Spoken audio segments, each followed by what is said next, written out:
हम लोग एक एक इंद्रिय के अनाप शनाप विषयों का मन माने ढंग से सेवन करते हैं, मन माने ढंग से, कोई लिमिट नहीं।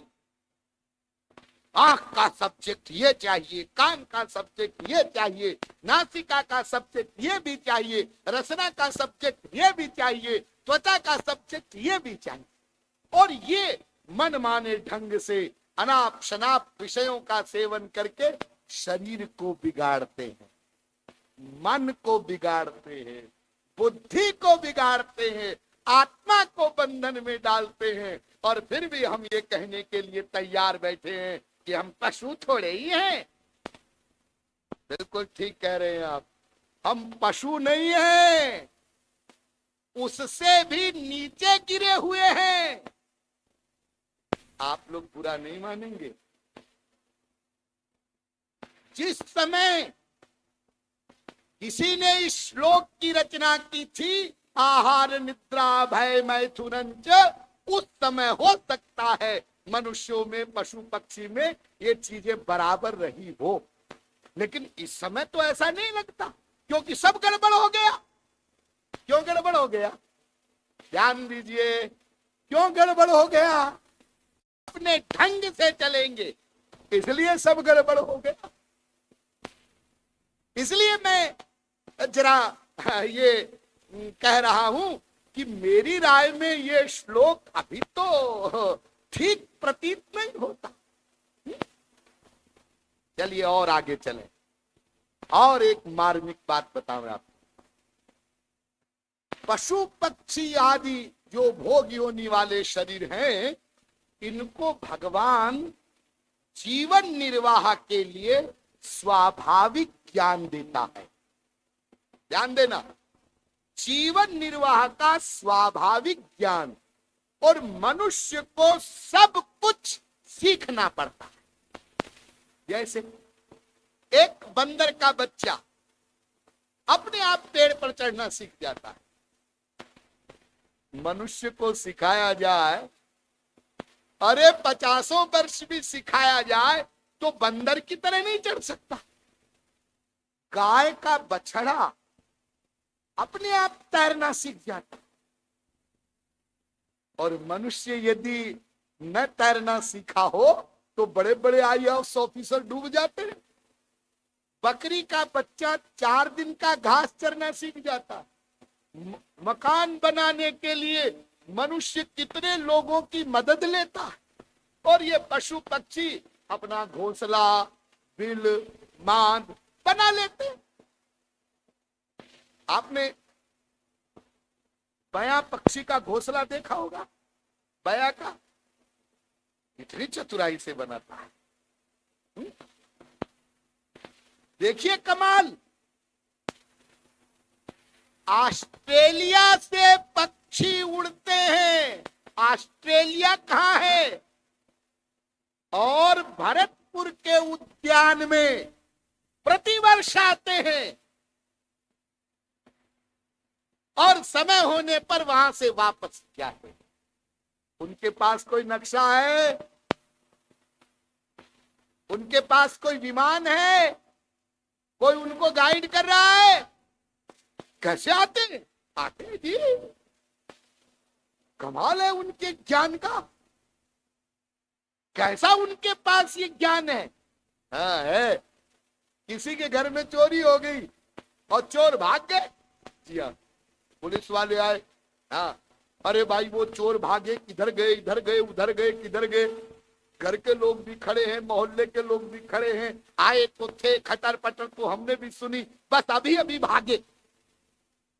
किधर भागे, किधर गए, कोई नहीं जान पा रहा है। तो पुलिस वाले लोग कुत्तों को बुलाते हैं, वो कुत्ता सूंघता है, गंध को ग्रहण करता है, वो कुत्ता जिधर जाता है वो SP साहब, DIG साहब, IG साहब, इंस्पेक्टर साहब को कहते जाओ जाओ इनके पीछे जाओ, ये कुत्ते बताएंगे तुमको चोर किधर गया। अच्छा ऐसा है, गुजरात में भूकंप आया, हजारों लोग मर गए, हाँ।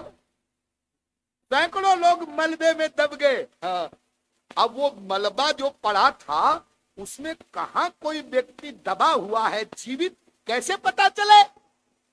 आप लोग जानते होंगे, विदेशों से कुत्ते मंगवाए गए, उन कुत्तों ने सूंघ सूंघ कर बताया इस मलबे को खोदो, इसमें आदमी निकलेगा, जीवित है अभी, हाँ? देखो कितनी विशेषता। आप देखते हैं, जी हाँ, कितनी दूर तक देखेंगे, 1 फरलांग, 2 फरलांग, 1 किलोमीटर, 2 किलोमीटर, हाँ? और गिद्ध गिद्ध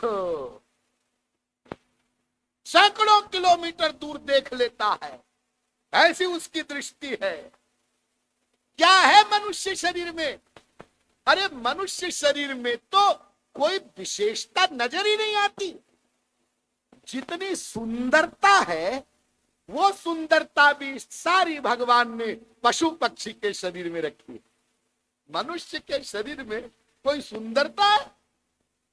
और कोई स्त्री कोई पुरुष थोड़ा सुंदर होता है और उसकी सुंदरता का वर्णन भी करते हैं कवि लोग, तो उपमा पशु पक्षी के अंग से देते हैं, पशु पक्षी के सौंदर्य की उपमा देते हैं। अमुक स्त्री की आंखें हिरणी के समान है, वो मृग नयनी है। मृग नयनी माने मतलब हिरणी की आंखें बड़ी सुंदर होती है, इस स्त्री की आंखें भी कुछ मिलती जुलती है। अमुक व्यक्ति की नाक तोते जैसी है, यानी तोते की नाक बड़ी सुंदर होती है, इसकी भी कुछ मिलती है। अमुक स्त्री लता मंगेशकर, वो भारत कोकिला, वो उसका कंठ कोयल के समान है, यानी कोयल बड़ी मधुर बोलती है, थोड़ी आवाज उसकी भी मधुर है।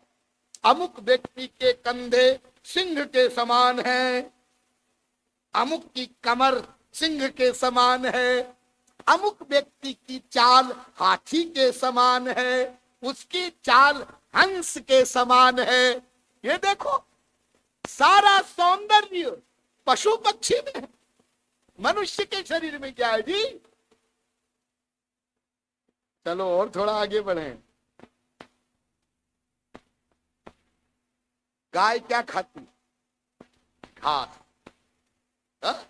चारा, हाँ। और देखो वो गाय घास चारा खाती है, हाँ। और गाय का जो विसर्जन है शरीर का, गोमूत्र, हमारे यहाँ तो जब यज्ञोपवीत संस्कार होता है तब पंचगव्य बनाया जाता है, वो गोमूत्र, उससे अनेक प्रकार की औषधियां बनती है। गाय का गोबर वो भी ऐसे गुणों से युक्त है कि बीमारी के कीटाणु मर जाए, इसलिए हमारे यहाँ प्राचीन काल में घरों को गाय के गोबर से लेपा जाता था।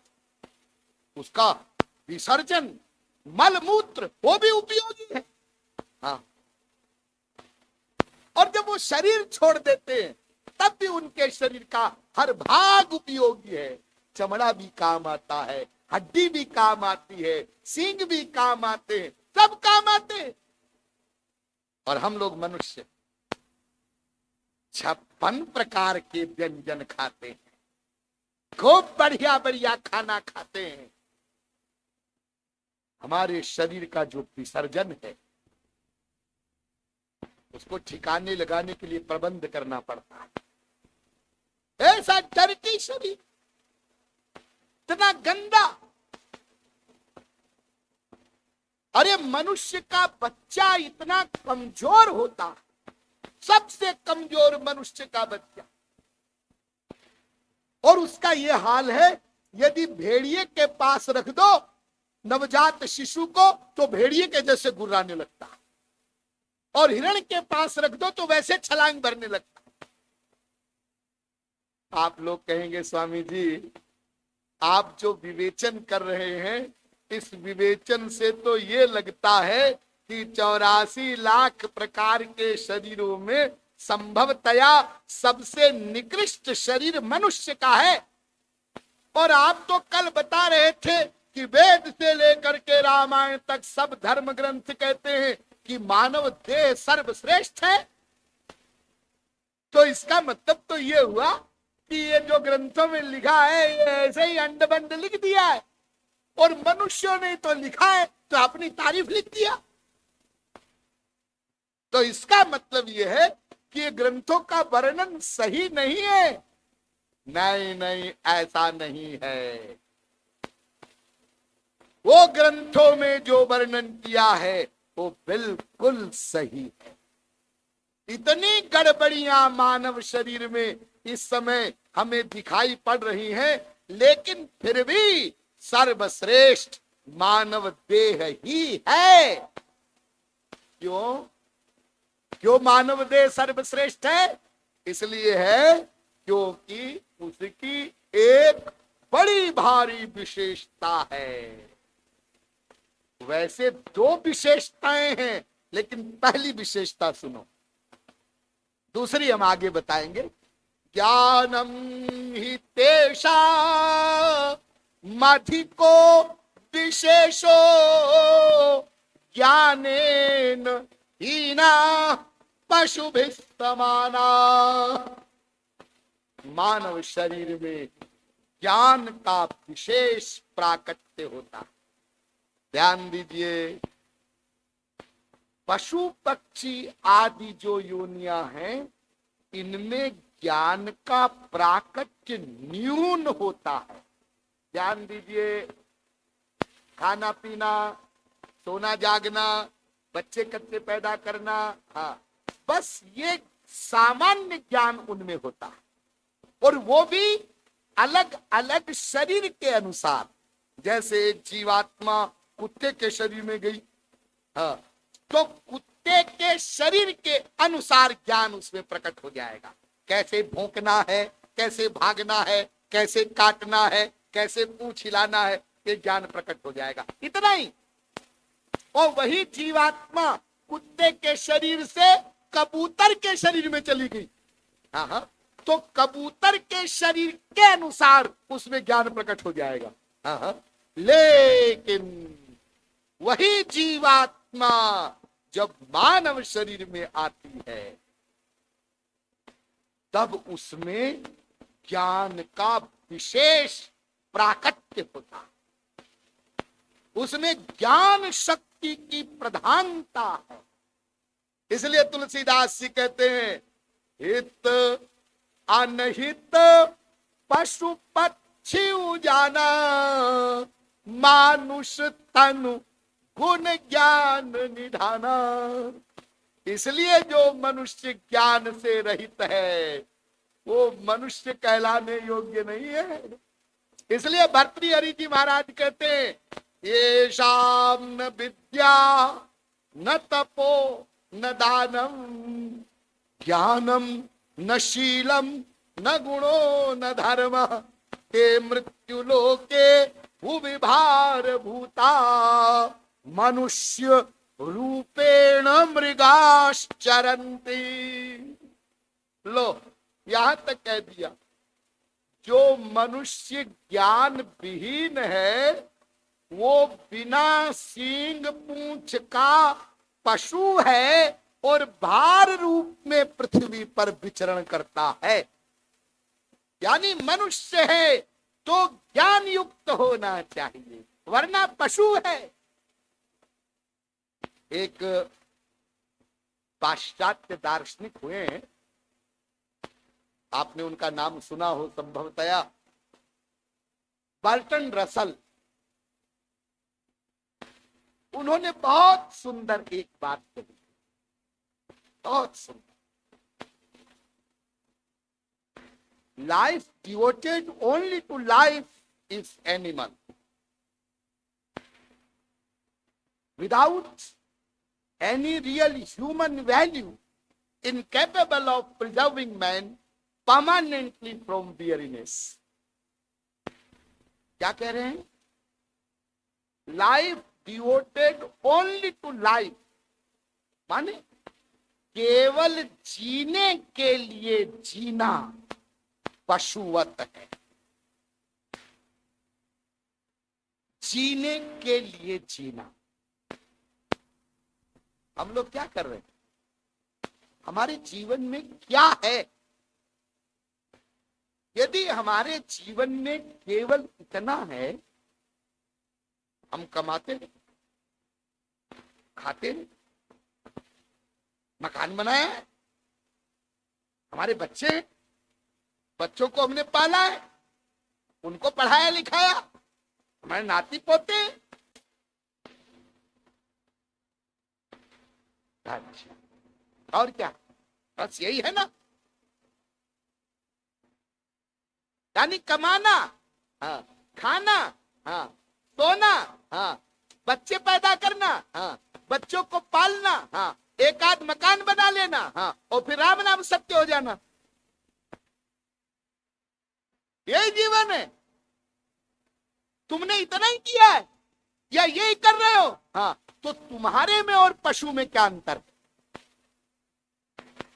वो भी कमाते, वो भी खाते हैं, पेट भरते हैं ना? हाँ, भरते तो हैं। अरे कहीं से भरते, कैसे भरते? पेट तो भरते हैं। हाँ, पेट भरते हैं। कहीं ना कहीं वो भी रहते हैं। हाँ, रहते। उनके भी बच्चे पैदा होते हैं। हाँ, होते हैं। वो भी अपने बच्चों को पालते हैं। हाँ, पालते हैं। वो भी मर जाते हैं। हाँ, मर जाते हैं। और तुम्हारी तरह कोई चालाकी 420 मक्कारी नहीं करते। हाँ, तो कमाना, खाना, पाखाना इतना ही यदि तुम्हारे जीवन में है, तो पशु पक्षी के जीवन में और तुम्हारे जीवन में अंतर क्या है? जीने के लिए जीना, सांस लेना और निकाल देना, क्या इसका नाम जीवन है? भोजन करना और पचा लेना, क्या इसका नाम जीवन है? रात को सो जाना, सवेरे उठ जाना, इसका नाम जीवन है? बच्चा, फिर जवान होना, फिर बूढ़ा होना और फिर मर जाना, क्या इसका नाम जीवन है? कुछ बच्चे छोड़ जाना, क्या इसका नाम जीवन है? एक कोई मकान बना देना, इसका नाम जीवन है?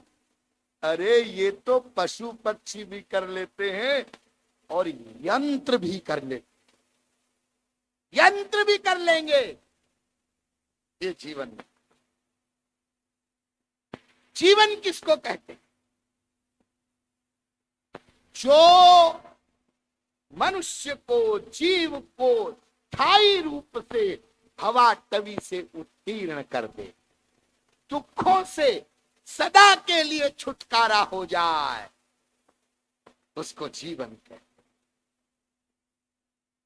तो वेद कहता है, अरे मनुष्यों, तुम समझ सकते हो, तुम्हारे अंदर ये योग्यता है, इसलिए मैं तुमको कह रहा हूं, तिष्ठत जागृत प्राप्य वरान निबोधत, उठो जागो और महापुरुषों के पास जाकर जानो, तुम में जानने की शक्ति है, तुम जान सकते हो। इस सभा में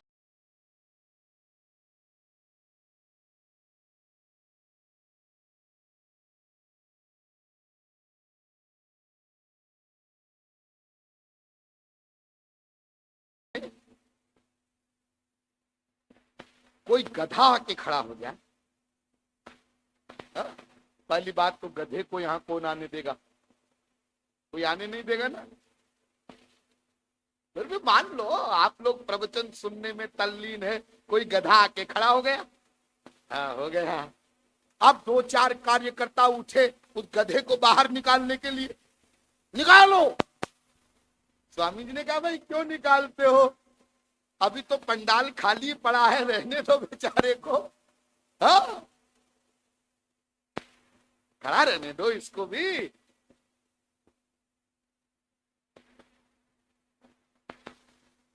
क्या इसके शरीर में जीवात्मा नहीं है? गधे के शरीर में हाँ है। तो फिर रहने दो ना। तो आप लोग कहेंगे स्वामी जी ये तो गधा है, ये आपका प्रवचन क्या सुनेगा?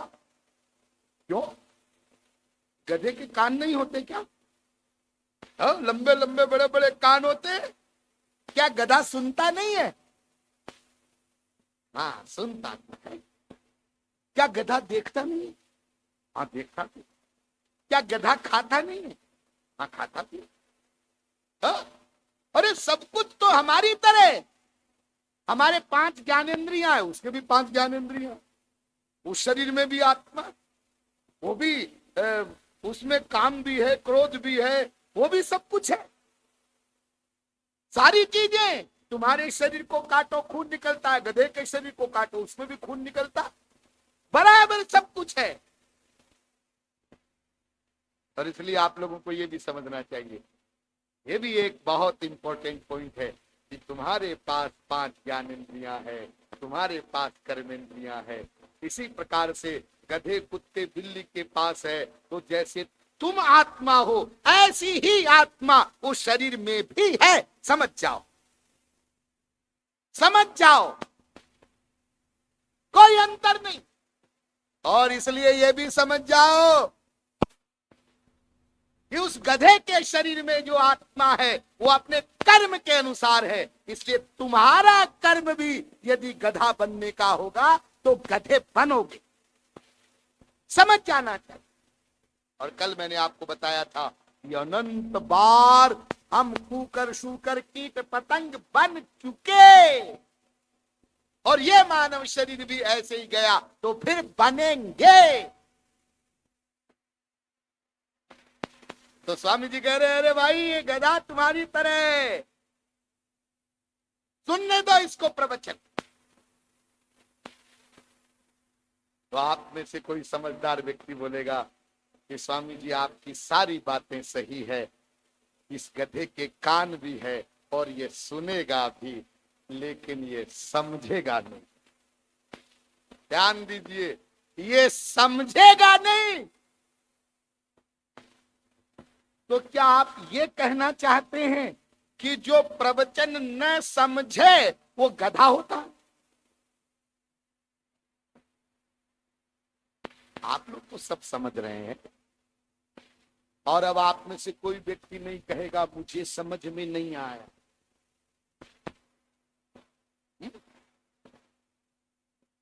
लेकिन ये फैक्ट, ये सही बात है कि गधे के शरीर में जीवात्मा है, हमारी ही तरह है, उसके ज्ञानेंद्रियां है, उसके करण भी है, वो श्रवण भी करेगा, उसके कान में स्वामी जी का प्रवचन जाएगा भी, लेकिन वो समझेगा नहीं। क्यों? क्योंकि उसमें समझने की शक्ति नहीं है, उसमें ज्ञान शक्ति समझने वाली नहीं। इसलिए जो प्रवचन हो रहा है ये गधों के लिए, कुत्तों के लिए नहीं हो रहा है, ये मनुष्यों के लिए हो रहा है।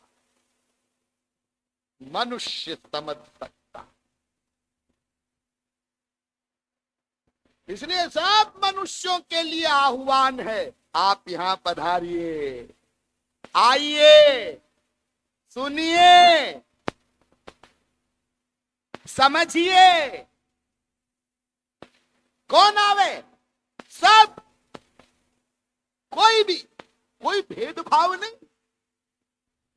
ये बड़ा आदमी है, ये छोटा आदमी है, ये ब्राह्मण है, ये क्षत्रिय है, ये वैश्य है, ये शूद्र है, ये ऑफिसर है, ये चपरासी है, ये मुसलमान है, ये हिंदू है, ये ईसाई है। ना ना ना, सबका वेलकम है। सब आ,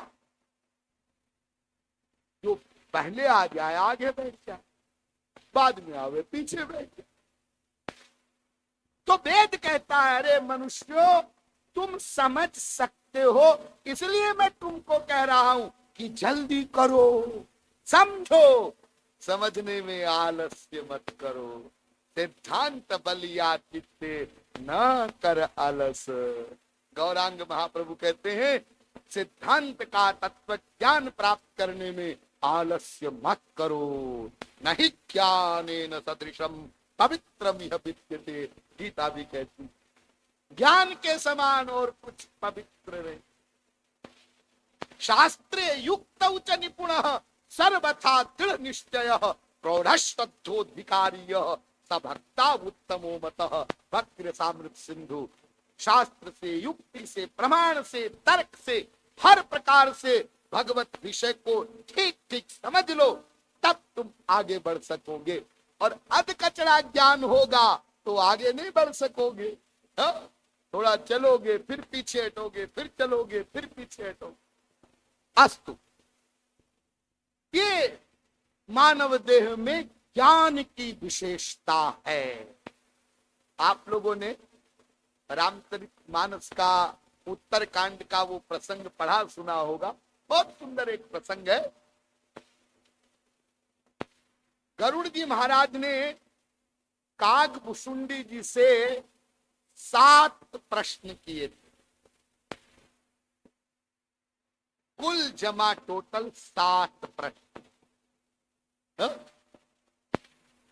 भाई ऐसा है कि संक्षेप में पूछो, ज्यादा डिटेल में मत पूछो, संक्षेप में, यानी विश्व के विद्वानों के मस्तिष्क में जितने भी प्रश्न बन सकते हैं उनमें से छांट लो, एकदम बढ़िया बढ़िया टॉप के प्रश्न छांट लिए गए।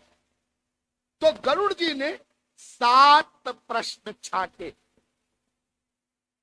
और प्रार्थना की, तात मोही निज सेवक जानी, सप्त प्रश्न मम कहूं बखानी।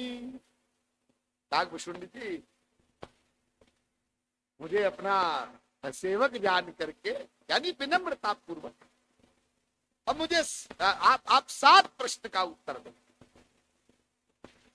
उन 7 प्रश्नों में पहला प्रश्न, यानी जो सबसे इंपॉर्टेंट प्रश्न है वो सबसे पहले किया। प्रथम ही कहूं नाथ मति धीरा, सबते दुर्लभ कवन शरीरा। महाराज ये बताइए, आपका भी शरीर पक्षी का है, मैं भी पक्षी हूं, सबसे दुर्लभ देह कौन सा? एक एक शब्द पर ध्यान दीजिएगा। यदि आज का सब्जेक्ट आपने समझ लिया, हृदयंगम कर लिया, तो ईश्वर की तरफ चलने में आपको कोई नहीं रोक सकता। लागी लगन मत तोड़ना, हरि जी मोरी, प्रभु जी मोरी, हरि जी मोरी, लागी लगन मत तोड़, हरि जी मोरी, लागी लगन मत तोड़ना। ओ लागी लगन मत तोड़ना, ओ लगन मत तोड़ना, ओ लागी लगन मत तोड़ना, ओ लागी लगन मत तोड़ना। हरि जी मोरी, प्रभु जी मोरी, हरि जी मोरी, लागी लगन मत तोड़, हरि जी मोरी, लागी लगन मत तोड़ना।